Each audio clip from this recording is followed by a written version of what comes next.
Hello అండి, నమస్తే. నేను లతా సింగిరెడ్డి. ఏందో మరి ఏమంతా ఏం చేస్తుంటో నాకైతే అర్థమవుతలేదు నిజంగా. ఒకసారి అందాల బామలు అంటాడు, ఒకసారి మెస్సీ అంటాడు, ఇంకొకసారి ఆడోళ్ళకి ఫ్రీ బస్ అంటాడు. ఈ మధ్యలో ఏదో చీరలు పట్టుకొచ్చిండు. ఇందులో ఒక్క పథకం అన్నా జనాలకు ఉపయోగపడేలాగా ఉందా? కొద్దిసేపు మా రెడ్డి నాన్న విషయం పక్కన పెట్టండి.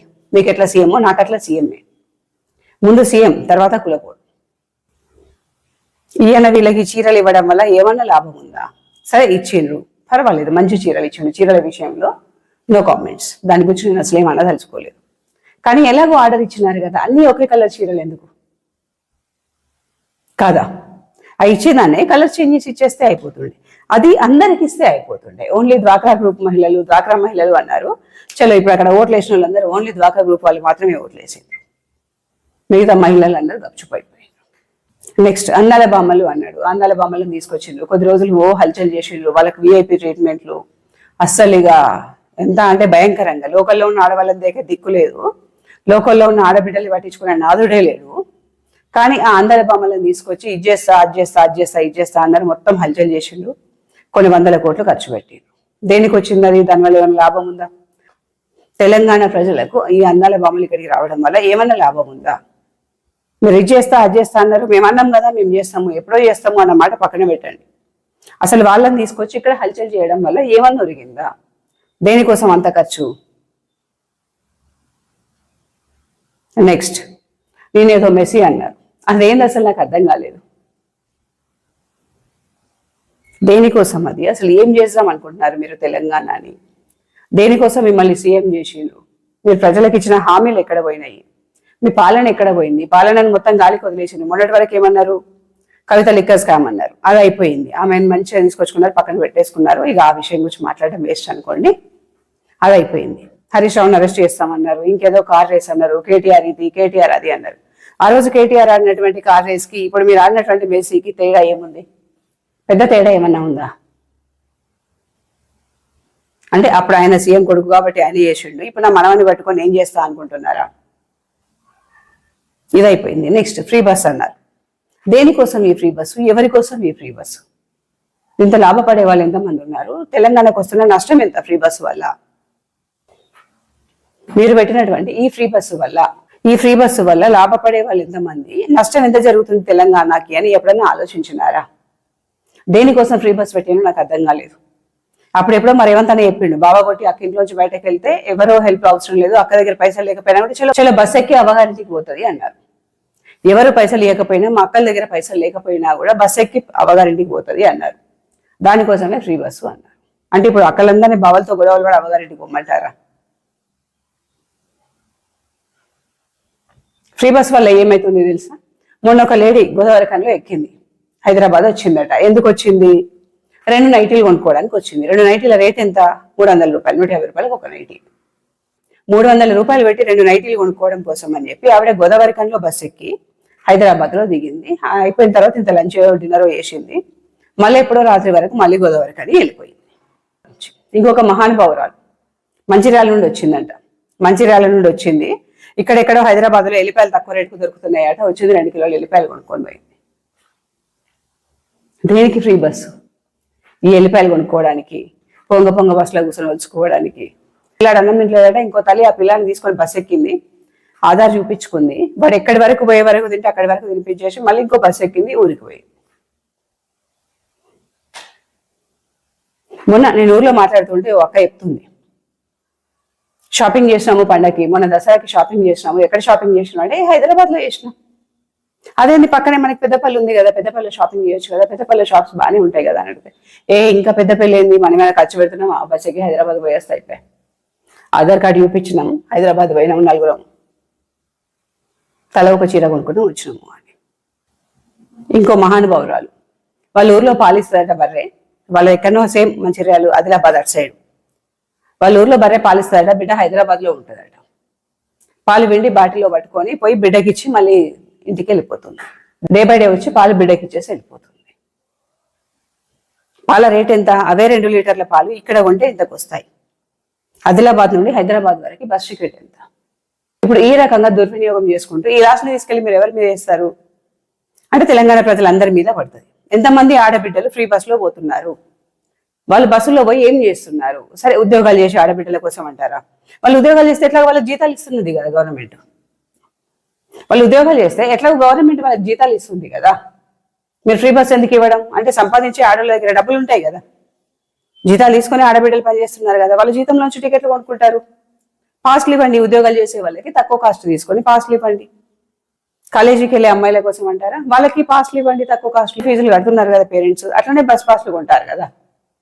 నిజంగా ఇవన్నీ చూస్తే అనిపిస్తుంది గత ప్రభుత్వం ఏమో మగవాళ్ళని తాగుబోతులను చేసింది, గల్లీకో వైన్ షాప్ పెట్టింది. వైన్ షాప్ చూడగానే ఆటోమేటిక్గా వాళ్ళకి తాగాలనిపిస్తుంది. అట్లా వైన్స్ కనిపించగానే తాగిండ్రు, ఫ్యామిలీ మొత్తం రోడ్డు మీద పడేసిండ్రు, అడ్డం గొడవలు పెట్టుకున్నారు, అడ్డమైన కేసులు ఎదుర్కొన్నారు, వాళ్ళ జీవితాలను నాశనం చేసుకున్నారు. ఆ ప్రభుత్వం అట్లా చేస్తే ఈ ప్రభుత్వం ఏమో ఫ్రీ బస్ అని చెప్పి ఆడవాళ్ళని తిరుగుబోతులని చేసింది. ఇప్పుడు నేను ఆడవాళ్ళని తిరుగుబోతులని చేసింది అంటే మీకు కోపం వస్తుంది. అయ్యో ఆడవాళ్ళు తిరుగుబోతులని, ఆడపిల్లలు కాదా అట్లా మాట్లాడుతున్నామని. కానీ నిజం ఆడవాళ్ళని తిరుగుబోతులని చేసింది. ఇదివరకు ఎట్లా ఉండే అంటే వారం రోజులు కష్టపడి సోమవారం నుండి మళ్ళీ శనివారం వరకు చక్కగా ఏదో ఒక పని చేసుకొని రోజు 500 600 వస్తాయి, వారానికి 3500 4000 సంపాదించుకొని వాటితో ఏ నగలు కొనుక్కోవడాలు, గాజులో చీరలో జాకెట్లో చెప్పులు, అది కాదు అంటే భూమిలో జాగాలో కొనుక్కుంటూ పొదుపుగా మంచిగా పద్ధతిగా గౌరవంగా బతికే వాళ్ళు ఆడవాళ్ళు. ఇప్పుడు ఎట్లయిపోతుంది అంటే 2 రోజులు పని చేస్తున్నారు, 2 రోజులు పని చేయగానే 600 800 800 1500 2000 అయితే వస్తాయి. ఆ 2000 దగ్గర పెట్టుకుంటున్నారు, చిన్న షాపింగ్ చేస్తున్నారు. బస్ కిరాయి ఎంత? వీళ్ళు ఫ్రీగా వస్తుంది కదా, షాపింగ్ చేసి ఖర్చు పెట్టేది ఎంత? మిగతా 4 రోజులు వాటి గురించి ముచ్చట్లు పెట్టుకోవడం అంతే సరిపోతుంది కదా, ఇంకా వాళ్ళు పని ఎప్పుడు చేసుకునేది. ఒకసారి ఆలోచించండి. 500 పెట్టి హైదరాబాద్ నుండి కరీంనగర్ టికెట్ కొనుక్కోవాలి అంటే ఆలోచిస్తాం, అయ్యో 500 పెట్టి టికెట్ కొనుక్కోవాలా, ఇప్పుడు అంత అవసరమా, నేను వెళ్ళాలా అని. అదే పుక్కిట్ల బస్సు వచ్చింది అనుకోండి, 4 సార్లు పోయేస్తాం, పోయేదే ఉంది, మనం రూపాయి పెడుతున్నాము, పనున్నా లేకపోయినా పోయేస్తాం. ఇట్లా పోతూ పల్లెల్లో ఉండేటువంటి ఆడవాళ్ళు, పల్లెల్లో పనిచేసుకొని చక్కగా సాంప్రదాయబద్ధంగా పద్ధతిగా ఆత్మగౌరవంతో బతికేటువంటి ఆడవాళ్ళు ఈ ఉచిత బస్సు అనగానే కథం ఫ్రీగా హైదరాబాద్లు కరీంనగర్లు అనుకుంటూ షాపింగ్లకు తిరుగుతున్నారు. దీంతో ఏమైపోతుంది, వాళ్ళు చేయాలనుకున్న పని మర్చిపోతున్నారు, వాళ్ళు పని టైంకి చేయలేకపోతున్నారు, వాళ్ళకి రావాల్సిన ఇన్కమ్ కూడా ఆగిపోయింది. నెక్స్ట్ మరేమంతన్నా ఇంకా 1 కోటి మంది మహిళలను కోటీశ్వరులను చేస్తారట. తెలంగాణలో ఉన్నటువంటి మహిళల శాతం ఎంతని? 1 కోటి మంది మహిళలను కోటీశ్వరులను చేస్తా అంటే ఇప్పుడు తెలంగాణలో ఉన్నటువంటి మహిళలందరూ కోటీశ్వరులేనా? ఎక్కడ కనిపిస్తున్నాయి కోట్లు, ఎక్కడ మహిళలు కోటీశ్వరులు కనిపిస్తున్నారు? ఎంతమంది ఆడపిల్లలు ఆత్మహత్యలు చేసుకుంటున్నారు మీరు గమనిస్తున్నారా? ఎంతమంది ఆడపిల్లలకి, ఎదిగిన ఆడపిల్లలకి పెళ్లిళ్ళు చేయలేక తల్లులు ఆత్మక్షోభ గురవుతున్నారో మీరు గమనిస్తున్నారా? ఎంతమంది మహిళలు చేసుకుందామంటే పని లేక వాళ్ళు బయటకు వెళ్ళి పనులు చేయలేక చచ్చిపోతున్నారో మీరు గమనిస్తున్నారా? ఎంతమంది మహిళలు భర్తల చేతుల్లో చిత్రహింసలకు గురవుతున్నారు, బయటకు వెళ్ళి బతికే ఆధారం లేక సచ్చో చెడో వాడు ఎన్ని కొట్టినా కూడా అక్కడే అడ్జస్ట్ అయితే బతుకుతున్నారో మీరు గమనిస్తున్నారా? ఒకవేళ మీరు గనక మహిళలను మహారాణులు చేయాలి అనుకుంటే, బావలు కొట్టంగానే అక్కడ అమ్మవారింటికి పోవాలి, ఫ్రీగా పోవాలి అనుకుంటే, నిజంగా మీరు మహిళలందరినీ కోటీశ్వరులను చేయాలి అనుకుంటే మీరు అర్జెంటుగా చేయాల్సింది ప్రతి మహిళకి ఉపాధి హామీ కల్పించండి. ఏదో ఒక రంగంలో వాళ్ళ సంపదను వాళ్ళు సంపాదించుకొని వాళ్ళు ఇంకొకరి పైన ఆధారపడకుండా, ఒకరి దగ్గర చేయి చాపకుండా వాళ్ళ బతుకు వాళ్ళు బతుకుతూ వాళ్ళ సంపాదన వాళ్ళు సంపాదించుకొని వాళ్ళ మీద వాళ్ళు నిల్చునేలాగా ప్రోత్సహించండి, మార్గాన్ని చూపించండి. అది కదా మహిళలను గౌరవించడం అంటే. ఫ్రీగా బస్ ఇస్తాం, ఎక్కెళ్ళిపో, మొగంతో గొడవ పెట్టుకొని ఎక్కెళ్ళిపో అంటే అది మహిళలకు రెస్పెక్ట్ ఇచ్చినట? 1000 మంది మహిళలతో ఒక మీటింగ్ పెట్టుకొని స్టేజ్ పైన 1-2 మహిళల్ని తీసుకెళ్ళాడ కూర్చోబెట్టి, సంపాదించవక్క, నీకు డ్వాక్రా గ్రూప్ లో ఎంత వచ్చిందక్క, నువ్వెంత పొదుపు చేసుకున్నావక్క అని చెప్పి నలుగురు మహిళల్ని స్టేజ్ మీద అడగంగానే మహిళలు కోటీశ్వర్లు అయిపోయినట్ట.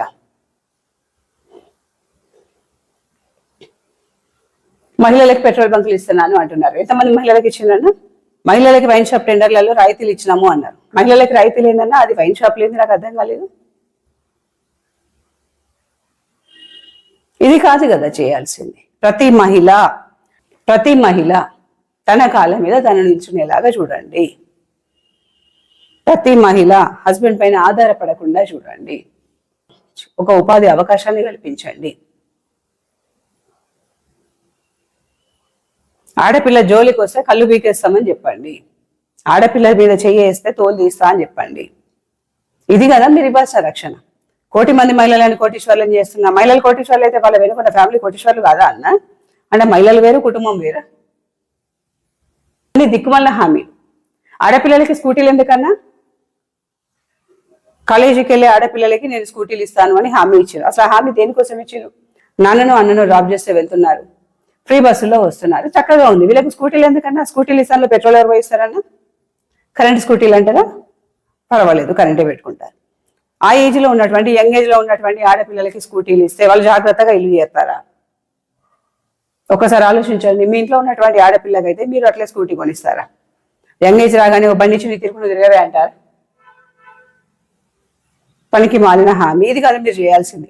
అదిగోండి, ఊర్లలో వృద్ధులు చచ్చిపోతున్నారు, పెన్షన్లు రావట్లేదట, టైంకి కొత్త పెన్షన్లు రాసుకోవట్లేదట, కొత్త రేషన్ కార్డులు రావట్లేదట, కొత్త రేషన్ కార్డులు ఇస్తలేరట. వాటి మీద దృష్టి పెట్టండి. మహిళల్ని తర్వాత కోటీశ్వర్లను చేశారు. రైతు బంధు టయానికి పడట్లేదట, పంట మొత్తం ఎండిపోయినాక ఆత్మహత్యలు చేసుకున్నాక అప్పుడు మీరు రైతు బంధు ఇస్తే ఎంత, ఇవ్వకపోతే ఎంత? దాని గురించి మాట్లాడండి. మనకెందుకన్నా ఈ వాలీబాల్, ఫుట్బాల్? ఇప్పుడు మీ చేతిలో పవర్ ఉంది కదా అని చెప్పి మీరు మెస్సీతో ఆడతారు, ఇంకేదైనా ఆడతారు. అది పోయిన తర్వాత వాళ్ళు జనాలు మనల్ని ఫుట్బాల్ ఆడకుండా చూసుకోండి. ఇప్పుడు మీరు మెస్సీతో ఫుట్బాల్ ఆడతారు, వాలీబాల్ ఆడతారు, ఇంకేదైనా ఆడతారు. ఒకప్పుడు గుర్తుందా మీకు?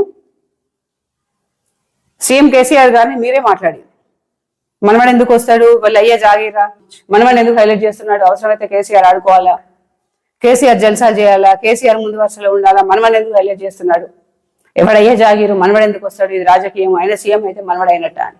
ఇప్పుడు మనం చేస్తుంది ఏంటన్నా? అసలు గ్రౌండ్ దేనికోసము, అంత ఖర్చు దేనికోసము? ఒక్కో టికెట్ 30,000 అట. ఎందుకన్నా టికెట్లు ఎందుకు? అసలు మీరు ఏం చేద్దాం అనుకుంటున్నారు? పోనీ మీరేమన్నా అక్కడ గేమ్ ఆడినా, నేను ఇటుదంతా నువ్వు పెట్టుదాన్ని, నేను ఇటుదంతా నువ్వు పెట్టుదాన్ని, ఇది గేమ్. దీనికోసం అని చెప్పి కోట్ల ఖర్చు. ఏం తెలంగాణ రాష్ట్రం అంటే కామెడీ అవుతుందా మీకు? సీఎం అంటే మన టైంపాస్ కోసం వచ్చింది అనుకుంటున్నారా? జోకర్ అనుకుంటున్నారా? జనాలు టైంపాస్ గా మిమ్మల్ని గెలిపించా కుర్చీలో కూర్చోబెట్టింది అనుకుంటున్నారా? మీ భుజాల మీద ఉన్నటువంటి బాధ్యతను మర్చిపోయినారా? ముందైతే మీరు ఆ సీట్లో కూర్చోగానే ఫస్ట్ చేయాల్సింది ఏంది? మీరు ఇచ్చిన హామీల్లో పనికొచ్చేటి ఏవైతే ఉన్నాయో వాటిని అమలు చేయాలా? చేస్తున్నారా అన్న? జనాలు తిడుతున్నారు, ఆపోజిషన్ వాళ్ళు అరుస్తున్నారు అంటే అరవరా? మొన్న సర్పంచ్ ఎలక్షన్స్ అయితే 1000+ అట సీట్లు బీఆర్ఎస్ కి. మీ పాలన కరెక్ట్ ఉన్నాక, మీ పాలన అంత కరెక్ట్ గా, అంత పద్ధతిగా, అంత సిస్టమేటిక్ గా ఉన్నాక సర్పంచ్లకు అన్ని సీట్లు ఎందుకు వస్తాయి రెండవ విడత, ఫస్ట్ విడతలో? దీన్ని చూసన్నా మీకు అర్థం కావాలి కదా ఎక్కడో తేడా కొడుతుంది అని. అక్కడ జనాలేమో ఓట్ల కోసం అని చెప్పి, ఎలక్షన్స్ అని చెప్పి ఊర్లలో కండువాలు వేసుకొని వాళ్ళు వస్తూ ఉంటే, ఇక్కడ మీరేమో ఫుట్బాల్, వాలీబాల్ అని ఆడుతున్నారా? మీరు సీఎం హోదాలో ఉన్నారు, మర్చిపోతున్నట్టున్నారు. మీరు చేసే నిర్వాహకం వల్ల, మీరు చేసే తప్పిదాల వల్ల ఆల్రెడీ అప్పుల పాలైనటువంటి తెలంగాణ ప్రజలు ఇంకా అప్పుల పాలవుతారు. ఇంకా రాష్ట్రం అట్టడుగున పడిపోతుంది. ఇది డెవలప్ అయ్యేంత సీన్ అయితే లేదు. కనీసం ఉన్న నిధులను కాపాడుకోవాలి కదన్నా, ఎందుకు ఇట్లా తప్పుదారి పెట్టిస్తున్నారు? నిజంగానే నేను అనడం కాదు, చాలా మంది అంటున్నారు గత ప్రభుత్వం ఏమో మొగోళ్ళని తాగుబోతులని చేస్తే, ఈ ప్రభుత్వం ఏమో ఆడవాళ్ళని తిరుగుబోతులని చేస్తున్నది అని. వాళ్ళు అంటుంటే నిజమేనేమో అనిపిస్తుంది. ఇవ్వాల్సిన దగ్గరనేమో ప్రయారిటీ ఇవ్వట్లేదు, అవసరం లేని దగ్గరనేమో ఎక్కిస్తున్నారు మొత్తం లేడీస్ లేడీస్ లేడీస్ లేడీస్ అని. మీ అవసరానికి, మీ ఓట్ల కోసం మాత్రమే అక్కలు అక్కలు అక్కలు అని చెప్పి ఆడవాళ్ళని ముందు వరుసలో పెడుతున్నారు. పోయే ఖర్చు పోతుంది, పెట్టాల్సిన ఖర్చు అంతా పెడుతున్నారు. కానీ తీరా చూస్తే ఎక్కడ వేసే బొమ్మడు అక్కడే ఉంటుంది. ఎస్పీ బాలసుబ్రహ్మణ్యం విగ్రహం పెడతారట, తెలంగాణ తల్లి విగ్రహాన్ని మారుస్తారట, టీఎస్ తీసేసి టీజీ పెడతారట, ఈ ఊర్ల పేర్లు మారుస్తా, ఆ ఊర్ల పేర్లు మారుస్తా. ఆయన ఎవరో మా కరీంనగర్ ఎంపీ, ఆయన కూడా ఇట్లే అనేటోడు, ఈ ఊరి పేరు మారుస్తా, ఆ ఊరి పేరు మారుస్తా అని. సేమ్ ఇప్పుడు మీరు చేస్తుంది కూడా అదే. తెలంగాణ తల్లి ఒడ్డాలం పెట్టుకున్నా, తెలంగాణ తల్లి ఒడ్డాలం పెట్టుకోకపోయినా, తెలంగాణ తల్లి బతుకమ్మ ఎత్తుకున్నా, చేతిలో మక్క కంకులు పట్టుకున్నా, జొన్న కంకులు పట్టుకున్నా, తెలంగాణ ప్రజల కడుపుల్లోకి అయితే ఏం రాదు. మీరు ఎస్పీ బాలసుబ్రహ్మణ్యం విగ్రహం పెట్టినా, ఇంకెవరి విగ్రహం పెట్టినా కూడా జనాలకు వచ్చేది ఏం లేదు. అంటే మీ పరిపాలనని, మీ పాలన గురించి ఎవరు క్వశ్చన్ చేయకుండా టాపిక్ ని ఎప్పటికప్పుడు డైవర్ట్ చేస్తున్నారు. టాపిక్ ని ఎప్పటికప్పుడు డైవర్ట్ చేస్తూ డైవర్షన్ పాలిటిక్స్ నడిపిస్తున్నారు. తెలంగాణ ప్రజలంతా ఎడ్డోళ్ళు కాదు. ఆల్రెడీ మొన్న సర్పంచ్ ఎలక్షన్స్ తో మీ క్లారిటీ వచ్చి ఉంటుంది, మీ పాలన గురించి, తెలంగాణ ప్రజల మెమరీ గురించి. తెలంగాణ ప్రజల తెలివితేటల గురించి. రైతు బంధు టయానికి వేయరు, రైతు బీమా గురించి మాట్లాడే నాదుడే లేడు. రుణమాఫీ అన్నారు, అది అక్కడే ఉన్నది. 4,000 పెన్షన్ ఇస్తా, అంత ఇస్తా, ఇంత ఇస్తా అన్నారు, ఆ 2,000 ఇచ్చే దిక్కు కూడా లేదట టయానికి. కళ్యాణ లక్ష్మి అన్నారు, తులం బంగారం ఇస్తా అన్నారు. తులం బంగారం ఏందన్నా, ఏం హామీలు అవి? నాకు అర్థం కాదు. ఎక్కడి నుండి తెచ్చిస్తారు తులం బంగారం? 1,60,000 అట, 1,50,000+ తులానికి. ఎంతమందికి అని కళ్యాణ లక్ష్మి ఇస్తారు? ఎన్ని తులాల బంగారం ఇస్తారు? ఎన్ని కిలోల బంగారం ఉంది మీ దగ్గర? రాష్ట్రంలో ఎన్ని క్వింటాల బంగారం ఉంది? ఏ రకంగా మీరు తులం బంగారం ఇస్తారు? ఇట్లా అన్ని పనికి మాలిన హామీలన్నీ వేసి సీట్లో కూర్చున్నారు. కనీసం కూర్చున్న తర్వాత నా సీట్ని కాపాడుకునే ప్రయత్నం చేయాలి కదా. ఇప్పుడు అందర బామలు అంటారు, మెస్సీ అంటారు, ఫ్రీ బస్ అంటారు, ఇంకేదో అంటారు. అనవసరమైన ఖర్చు పెడుతున్నారు తెలంగాణలో. చెప్పలేనంత హంగామా చేస్తున్నారు, ఫుల్ టైం పాస్ చేస్తున్నారు. ఈ 5 years మంచి టైం పాస్ చేస్తున్నారు, మంచి ఎంజాయ్ చేస్తున్నారు. కానీ జనాలకి మాత్రం ఇంత కూడా మీరు చేస్తుంది ఉపయోగపడేలాగా లేదు. అక్కడ ఊర్లలో ఇస్తున్నటువంటి అవేవి ఇందిరమ్మ ఇల్లు ఉన్నాయి కదా, ఒక్క ఇందిరమ్మ ఇళ్ళ విషయంలో తప్ప మిగతా అన్ని విషయాల్లోనూ ఫెయిల్ అన్నా. ఆల్రెడీ అప్పుల పాలయ్యింది. ఈ 2.5 సంవత్సరాలు మీ పాలన చూసిన తర్వాత జనాలకి ఒక క్లారిటీ వచ్చింది. నెక్స్ట్ 2 years వరకు ఇలాగే ఉంటే నెక్స్ట్ మీ పరిస్థితి ఏందో అర్థం కావట్లేదు. మహిళల్ని మీరు కోటీశ్వరులను చేస్తే ఏమవుతానా? కానీ దయచేసి ఫ్రీ బస్ ఏదో తీసేయండి, చూడడానికి అసహ్యంగా అనిపిస్తుంది. పొద్దున్న లేచి బయటకు వెళ్తే ఒకసారి బస్ స్టాప్లలో చూడండి, పని ఉన్నా పని లేకపోయినా కూడా పొద్దున్నేమో వాళ్ళు అడుగుతున్నారు, చీరలు కడుతున్నారు, రోడ్లు ఎక్కుతున్నారు. నేనేం ఆధార పట్టుకొని ఇప్పటి వరకు బస్సు ఎక్కలేదన్నా, నాకు అవసరం లేదు కూడా అది. అట్లా నేనేదో పెద్ద నేను బస్సు ఎక్కట్లేదు కాబట్టి అంటున్నా, ఫ్రీ బస్ తీసేయమంటున్నా, నాకు అవసరం లేదని అంటున్నా కాదు. కానీ పని చేసుకునే ఆడవాళ్ళని కూడా పని చేసుకోకుండా చేస్తున్నారు. మా చీరలు మేము కొనుక్కుంటున్నాము, మా గాజులు మేము కొనుక్కుంటున్నాము, మా బొట్టు మేము కొనుక్కుంటున్నాము, మా తిండి మేము తింటున్నాము. అట్లనే మా టికెట్ మేము కొనుక్కుంటాం. ఎప్పుడో నెలకు ఒకసారి వెళ్ళొస్తాం. మా పిల్లలు, మా హస్బెండ్, ఎవరో మా వాళ్ళు మాకు టికెట్లు కొని పెడతారన్న ఆ మాత్రం స్తోమత ఉంది ఆడబిడ్డలకి. ఫ్రీ బస్ అని చెప్పి అనవసరంగా తెలంగాణలోని ఆర్టీసీకి లాస్ట్ని మిగిల్చకండి. ఆర్టీసీ ఆల్రెడీ నష్టాల్లో ఉందని మీరే చెప్పారు. ఈ నష్టాల్లో ఉన్న ఆర్టీసీకి ఇంకో పెద్ద భారం పెట్టకండి. ఆ ఫ్రీ బస్ అనేది వేస్ట్, అదొక జల్సా అంతే. నిజంగా అదొక జల్సా అంతే. అక్కడ ఫ్రీ బస్ అన్నది కాస్త తీసేసి మహిళలకు ఇంకేదన్నా ఉపాధి హామీ కల్పించండి. కష్టపడి పని చేయడం నేర్పించండి, 4 రాళ్ళు వెనకేసుకోవడం నేర్పించండి. ఆ స్కిల్ డెవలప్మెంట్ కోసం వాళ్ళ కోసం అని చెప్పి ఏమైనా కోచింగ్లు ఇవ్వండి, ఏమైనా ట్రైనింగ్ సెంటర్స్ ఇవ్వండి, వాళ్ళ బిజినెస్లు పెట్టుకోవడానికి హెల్ప్ చేయండి. ఒక మహిళ సెట్ అయితే ఆ మహిళతో పాటు ఇంకో 10 మందికి హెల్ప్ చేస్తుంది.